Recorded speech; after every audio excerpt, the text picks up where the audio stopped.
Melihat sistem ekonomi yang mau diperbaharui oleh Perdana Menteri yang sekarang ini, bagaimana? Ya, sekiranya kerangka atau kebijakan ekonomi itu sesuai dengan tuntutan atau imperatif masa sekarang, oke, kita tidak menolak semuanya. Tetapi apakah kemungkinan berlakunya kebijakan kerangka ekonomi yang baru tanpa perubahan struktural? Permasalahannya ialah sistem perundangan yang tidak bebas. Jadi kalau ada apa-apa tuntutan dari sudut perniagaan, bisnis, dari segi investasi dari negara luar, mereka akan ke Mahkamah Singapura atau ke Mahkamah Hong Kong. Itu bukan di Mahkamah Malaysia. Bukan Mahkamah Malaysia, kerana keyakinan terhadap sistem mahkamah yang adil itu tidak berlaku. Keduanya, Datuk Seri Najib bicara soal satu Malaysia, tetapi UMNO bicara tentang ketuanan Melayu. Kemudian sekarang mau kemukakan satu kerangka ekonomi yang kononnya memberikan kebajikan atau manfaat kepada rakyat Malaysia, tetapi mereka menyerang kami sebagai antek Cina.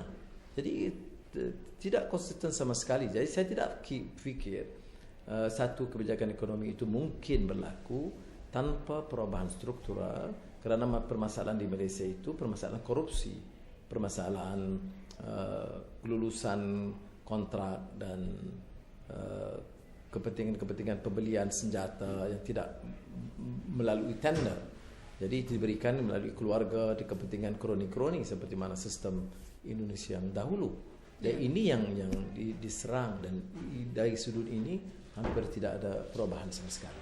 Ya, kalau jadi benar Perdana Menteri yang baru ini mengeluarkan perubahan yang signifikan, artinya mungkin menghilangkan NEP ini, apakah ini merupakan ancaman terhadap partai oposisi? Saya tidak fikir begitu. Kalau ada satu pendekatan yang agak baik, kita dukung. Bagi saya, oposisi itu tidak semestinya membantah semua yang baik jika dilakukan. Tetapi permasalahan besar itu ialah perampokan harta rakyat. Ialah kerana meneruskan cara keganasan, penafian media bebas. Bagaimana boleh kita pastikan berlakunya iklim atau environment business yang positif seandainya media tidak bebas? Siapa yang harus laporkan ada kepincangan satu bisnes? Enggak mungkin. Ya. Partai oposisi dan partai Bapak sendiri ini kan mengutamakan bukan Melayu Malaysia yang multikultural, ya. Dan dalam kontroversi penggunaan kata Allah, kelihatannya ada indikasi bahwa Malaysia atau banyak orang di Malaysia yang tidak siap menerima bahwa Malaysia itu multikultural dan multi agama. Bagaimana chance partai Bapak untuk mengemukakan ideologi itu atau paham itu? Pandangan sempit, jumud, keterbelakang ini hanya beberapa kelompok pimpinan UMNO sahaja. Saya tidak fikir ia berlandaskan agama. Tidak ada dalam peraturan Islam yang melarang orang menggunakan Allah. Bahkan malah di sebaliknya. Jadi kalau dilihat dari sudut ini, ternyata mereka memperalatkan agama cara yang sempit. Saya teman-teman di Indonesia agak kaget. Kita tahu ini apa? Pandangan gila begini. Untuk tahun sekian di Arab digunakan, di Indonesia digunakan, dan dilarang di Malaysia. Tapi apakah larangan itu dari orang-orang yang betul-betul minat Islam? Enggak juga. Seperti juga berlakunya tindakan mahkamah merotan, mencambuk anak gadis yang minum arak, minum bir. Kok yang di kalangan pembesar kaya raya itu kan biasa limpahan arak. Jadi ternyata ini satu ciri yang munafik yang berlaku. Tapi saya tidak yakin ini satu yang tidak dimengerti oleh rakyat terbanyak. Ini hanya pandangan kecil kelompok gerombolan yang dalam UMNO yang merasakan mesti diperalatkan agama dan kaum, suku kaum atau ras untuk mempertahankan kuasa mereka.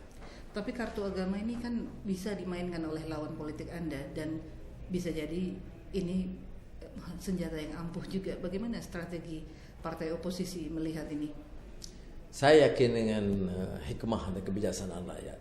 Sudah 12 tahun mereka serang dan buat tudingan yang palsu, fitnah, ya, anti Yahudi, anti nasional, pro Indonesia, pro Cina, segala macam.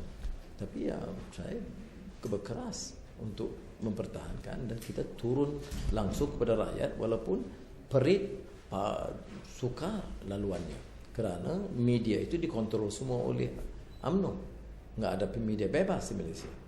Saya boleh bicara di parlimen, saya boleh dilapor di Indonesia, di Thailand, di CNN, BBC, Al Jazeera, tapi sama sekali tidak di radio atau televisyen atau media Malaysia. Ya.